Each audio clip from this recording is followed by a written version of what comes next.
Hi, everyone, and welcome to today's webinar, How Does Grammar Fit into Advanced Writing Instruction?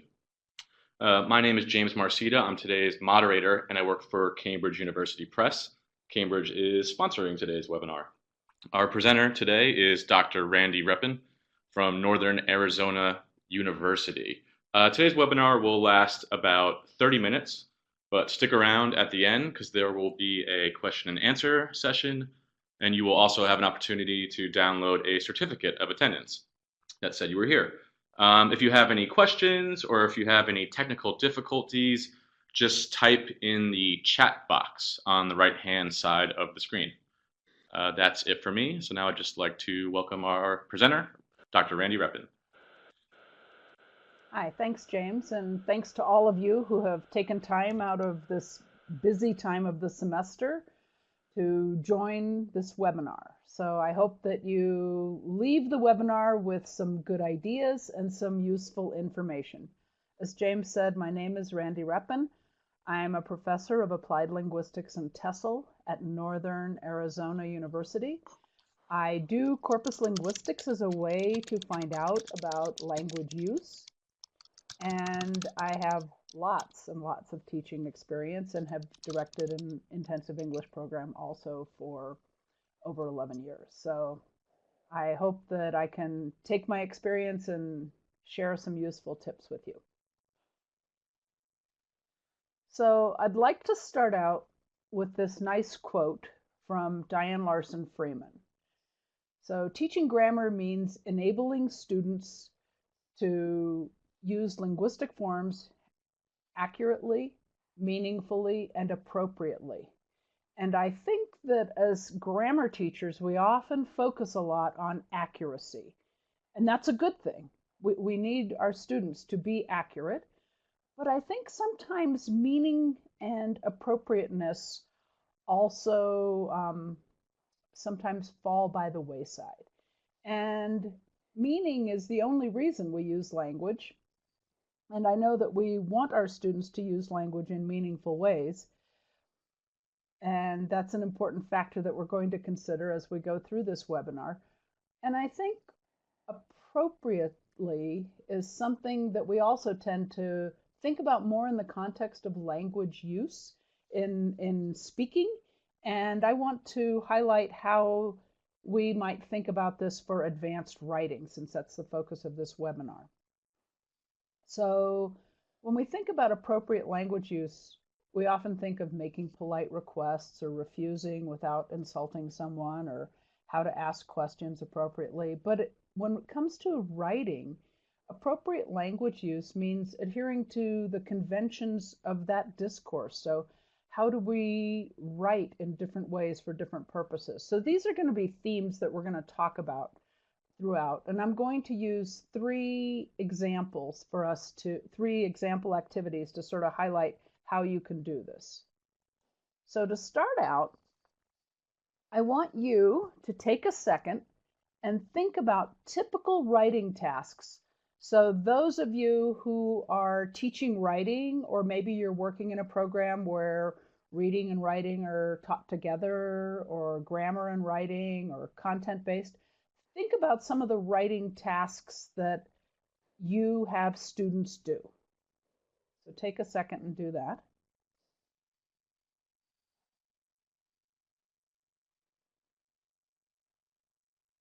So how many of you came up with these writing tasks? Here are 6 very typical writing tasks.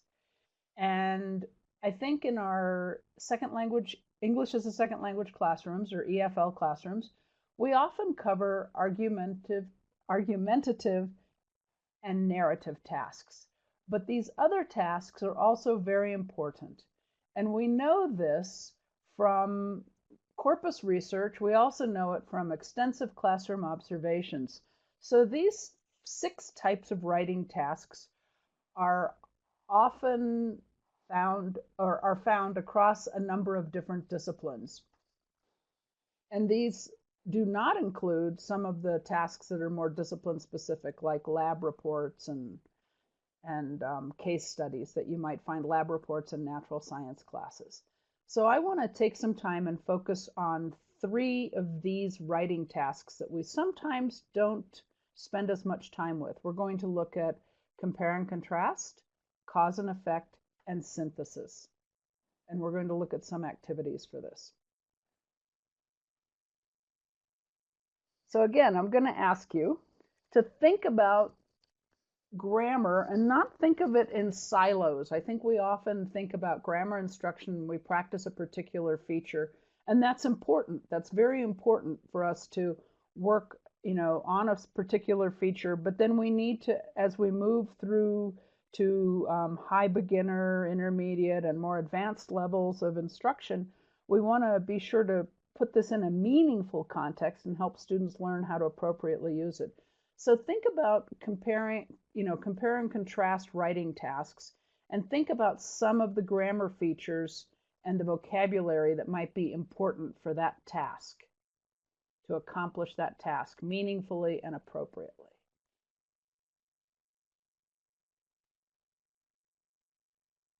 So did any of you get some of these? I'm sure you did. So relative clauses, you see, relative clauses can be used to package information about the features that you're comparing and contrasting, or the people that you're comparing and contrasting. Quantifiers used to compare and contrast between topics or between your target item that you're describing. And I think that what's important here is not each one of these individually, which is important in a sense for us to practice each one individually, but then we have to see how this suite of features, how this constellation of grammar goes together to make a compare and contrast essay. And I think one of the things that I really like in this is thinking about how vocabulary and grammar go together. And when we think about comparatives, it's nice for us to know this structure, and I think we teach this structure. It's a very fixed structure, as well as, so I do blah, blah, blah, as well as da, da, da, da. So, but what's nice about this structure is that middle part can also be filled in with an adjective or with an adverb. So we could say as quickly as, or as big as. So this is really nice to be able to see how these features work together. So we've taken a look at how these suites of features can work together to create an effective compare and contrast essay. And now I want to take this is a more macro level look. I want to take a more micro level look, and I want us to look at cause and effect. So I want us to think about vocabulary for cause and effect. Now, what are some nouns that we might use to describe to describe cause? How would we use some of those? What are some of the nouns we might use? Well, we know from corpus research that there are 3 nouns that are really, really frequent. And they are, no surprise, the noun cause, reason, and factor. And I'm sure that many of you came up with this, and I see in the chat box that some of you are coming up with those ideas. And this is great. It's a good thing for us to know these nouns are frequent, but we don't want to stop there. Here are adjectives that go very commonly with these nouns. And this is coming from a lot of extensive research. It wasn't just someone sitting in their chair in the evening thinking, what goes with cause? Oh, I think these are good adjectives. How about reason? So it's not somebody doing that. It's actually based on extensive research looking at the patterns that go with these nouns. And that isn't to say that these are the only words that can go with cause, reason, or factor, but these are very, very common ones. And this can serve as a little vocabulary toolkit for your students. So when we look at these, we just see how they sort of roll off our tongue and slide across our eyes. We've got leading cause, common cause, major cause. We've got primary reason, major reason. We have important factor, critical factor, significant factor. All of these really are tightly associated. These adjectives are very tightly associated with these three nouns. And it's important at an advanced level for us to be able to give our students these nouns and adjective, these noun adjective combinations that are so common in this type of writing. And not only because our students want to be able to have this vocabulary to use when they're writing, but also at an advanced level, we see this intimate relationship between what our students are writing and what they're reading. And our students are going to be encountering these adjective noun combinations all the time when they're reading cause-effect writing. And I think it's important for us then to provide this kind of information for our students to help them and to help them use the language appropriately. These adjective noun combinations are ones that when the content teachers are reading our students' papers, they're going to expect to see some of these. They're not going to expect to see something like, oh, right now I can't think of a bad example of one, but I think that it's really important to, to help our students see these. And we don't want to stop here. I imagine that you can think of vocabulary activities, and you might be thinking, wait, this is about grammar. But grammar and vocabulary go together like, peanut butter and jelly. And so you can think of activities that go together with these words, but we also want to put this in context. We want to scaffold our students to be able to give them additional practice. So here's an example, and I know it's not as clear, but you can see just by looking at it that you would be providing your students with a little bit more context where they're plugging in some of these target adjective noun combinations and putting them in context with other sentences. And then, of course, you would move on to have your students write text and use this. So I think that one of the things that I want you to see from this is this notion of scaffolding, where we might start at a very fine level of vocabulary and build towards its inclusion in grammar and text and help students see how this is used in a meaningful way. It's used to express certain meaning relationships. And in this case, it's used to express cause and effect relationships. We also looked a little bit at compare and contrast. So I think it's important for us as grammar teachers, especially at an advanced writing level, to prepare our students for the demands that they're going to meet when they exit our class. And I think all of us have taught a specific grammar lesson and we feel that our students control it, and yet we have teachers in other classes in our same program say, why haven't you taught them how to do this? Or why can't they do this correctly? And I think that's because a lot of times we don't provide enough scaffolding and practice. So I think it's really important for us to think always when we're teaching a lesson, how can I scaffold this? How can I construct this lesson so that I provide my students with meaningful practice? And so this next activity that we're going to look at is a synthesis activity. And I think that it's really interesting to think about a synthesis activity. This activity is going to be a synthesis in two ways. The writing task that we're going to explore is a synthesis, but also this activity that I'm going to present to you is an activity that synthesizes all the skills that we need to give our students practice with for them to be successful and for them to move from using writing in our ESL classrooms to being successful writers when they exit our programs. So let's take a look at this activity. So we're going to start with listening and writing. And as a teacher, you're going to give a short lecture. This could be, I think it's nice if you give the lecture rather than use a pre-recorded lecture. So you would give a lecture and you'd have students take notes on this lecture. And I think you might be thinking, well, how is that advanced writing?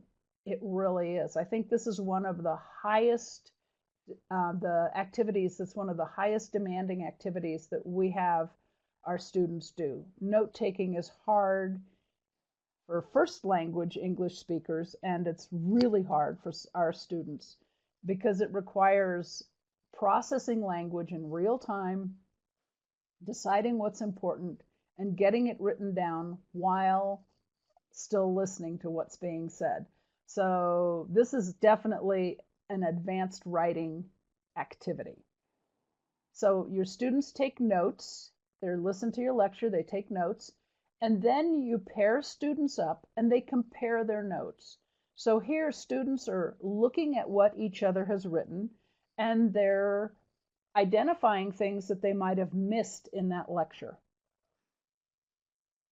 Depending on the level of your students, you're going to have them listen to this lecture, and it could be a short lecture or a longer lecture, and it may or may not have, may have things that are specific details. It might have a gist.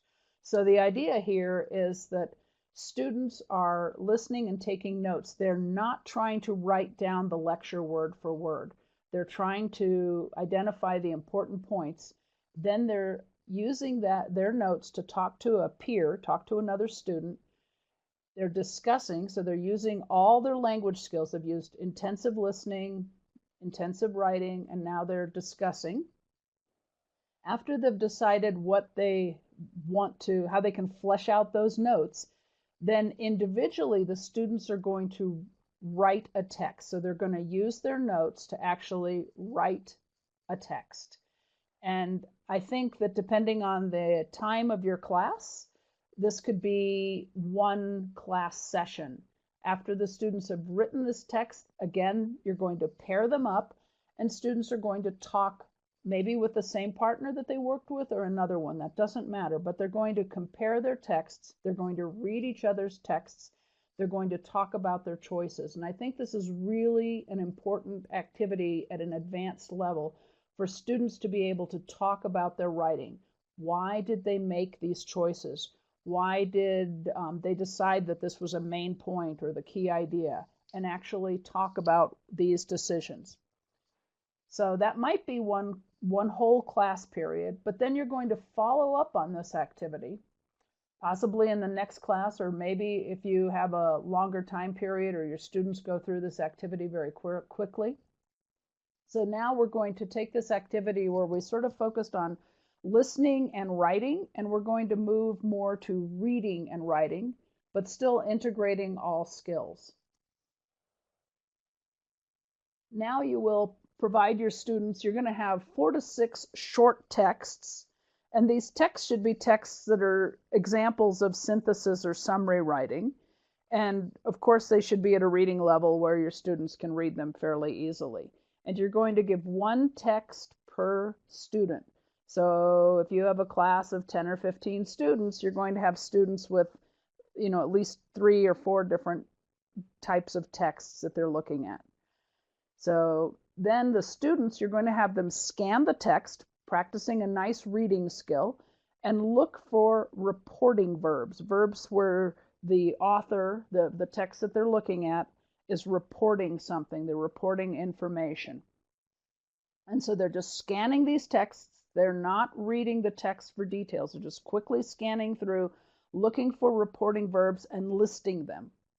Then again, you're going to pair students, and you might decide to put them in maybe groups. Maybe you only had 4 short texts.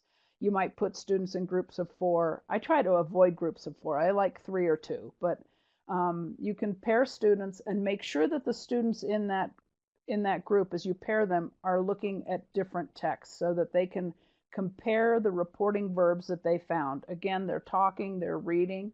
And then as a class, you can create a list of the reporting verbs that were found in those texts. And this is a nice way to have students participate. They have ownership. They've written these words. They've they've scanned text for these words. They've probably also used some of these in their writing.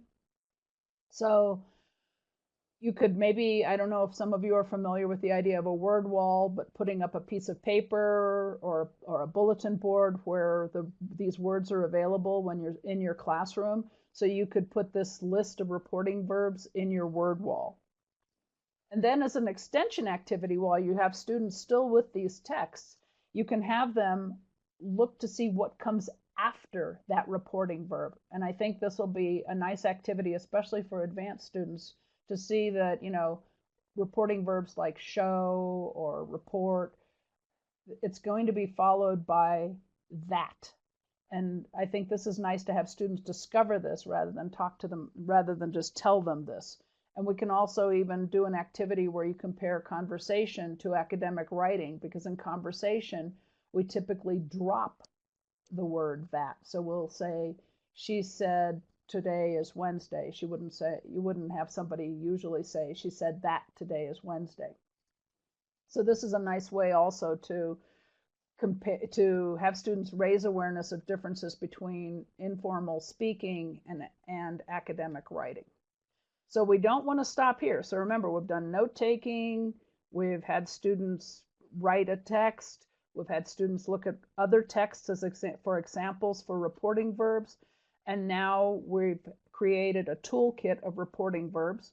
And we want to move that now into putting it all together and giving students some skeletons, if you will, to put ideas down and then use this to write a synthesis or a summary. And this little excerpt here, this little template comes from Grammar and Beyond, a 4-level series that I'm an lead author on, that Cambridge did. And it really is an exciting series because the level 4, the advanced level, really emphasizes writing, and the writing tasks drive the grammar instruction.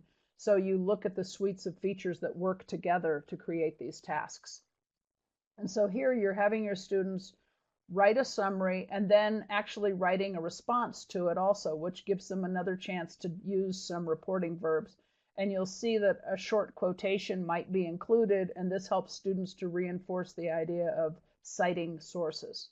So I hope that this brief webinar has given you some ideas. We've looked at some typical writing tasks, so hopefully you're encouraged. If you haven't been including different types of writing tasks, you have a list of some tasks that you want to be able to have your students exposed to and get practice with, because when they leave our ESL programs and EFL programs, they will be expected to do these in their college classes. We've also looked at how you want to integrate vocabulary and grammar together with the types of tasks so that we're using language appropriately to accomplish those tasks. And I think you've seen some nice example activities. So I'd like to leave you with some additional resources. This is a website that is related to Grammar and Beyond. It has some very nice teaching tips and downloadable activities. Whether you're using Grammar and Beyond or not, you'll get some good ideas here.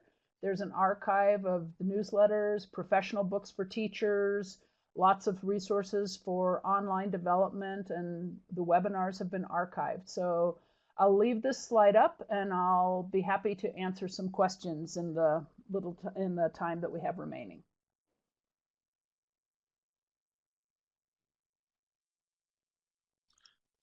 Thanks, Randy. That was really great. Just a reminder to everyone, if you want to ask questions, just type them right in that chat box, and we'll get to as many as we can.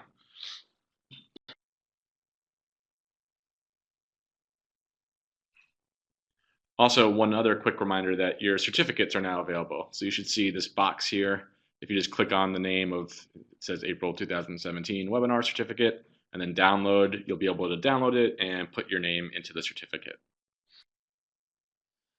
So a couple of the questions that I'm seeing deal with motivation and how do you motivate learners to write? Well, I can tell you writing isn't something we do naturally. It's not something, we all know how to speak and and listen, but writing isn't, I could say writing is not a natural activity, and it's also a very painful activity, even for those of us who are fluent users of a language.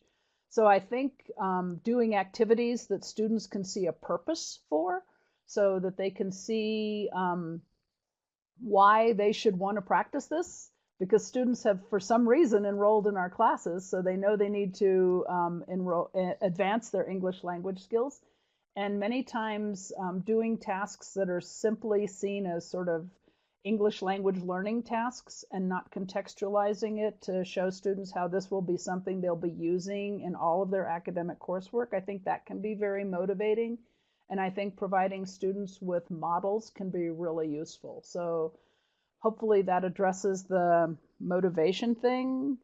I also think that grading students in different ways. So we might do something where we grade it according to the rubric that we have for our classes, but then also do a second round of grading on a writing task where you grade it according to the way that a content teacher in a non-language classroom would grade it, can also be useful. So hopefully that could be motivating, where the student says, oh, I'm accomplishing my specific class goals, but if I were turning this into a academic credit class, it would not get the same type of feedback that my nice English language teacher gives me. A couple of you have mentioned flipboards. Instead of putting up a word wall, that can be really useful, especially if you're teaching in a class where you have you don't have access to sticking things up on the wall. Some of you have asked about tips for taking notes, for note taking. I think that at an advanced level, hopefully your students have had this practice, but if you're working with students who might be at a lower level, you could do a lot of scaffolding note taking activities where you actually even cue your students with a card, like take notes now, instead of one of those laughed cards that used to be used in old comedy shows. You just use a little notes now. I think just giving students practice with that is really important too. So helping them see you can, and also having focused note taking. So you might say, this time I want you to take notes only on key facts, or maybe I want you to take notes on the main idea. I don't care about the details. So that type of thing can help. I see another question about research about collocates. So in this series, Grammar and Beyond, this is a corpus-based and corpus-informed textbook series. And so extensive research was done to provide students with the words that are typical and are used to the words that are used come from corpus research, but also the phrases and the information in there, and not just the collocates. So we looked at important cause, significant cause, major cause. Those we know from extensive corpus research that those adjective and noun combinations are very common, but also the types of texts that you see in this grammar series reflect the use of those patterns of language. So we did a lot of corpus research to make the texts be appropriate for the grammar tasks that are being introduced. Let's see, do I offer mini grammar lessons? Yes, I like mini grammar lessons in writing classes, and I think it's really important, and it's a way of integrating. Maybe we can take one final question. Does that sound good to you, James? Yep, that sounds good. Okay, so someone asked, do we have more lists like the one we gave with compare and contrast? Yes, Grammar and Beyond, as I mentioned, is based on corpus research and also informed by years of classroom teaching. And the series, especially number 4, book 4, emphasizes how these suites of grammar features go together to accomplish those writing tasks. And so all of the series is infused with this type of information and lists of specific vocabulary and its use in different contexts. So check it out. Check out the website, and I'm sure that you can get some good ideas from there and find out more about it. There's actually a paper on that site that will help you understand how Grammar and Beyond was built. So thanks a lot for your time and your attention, and I appreciate your bearing with me as I muddled through this, and I hope that all of you have a nice day or evening wherever you are. Thanks so much, Randy, for another wonderful webinar, and thanks to everyone who attended. I'm going to leave the webinar open for a couple minutes for people to grab the certificate who haven't had the chance to do so. If you're having any problems with it, don't worry about it. We're going to send out a follow-up email that has the webinar recording, a link to the certificate, and a couple other goodies. So if you're not able to grab it now, we'll send you a link that should work for you by early next week. You should have this. So I just want to thank everyone once again for coming.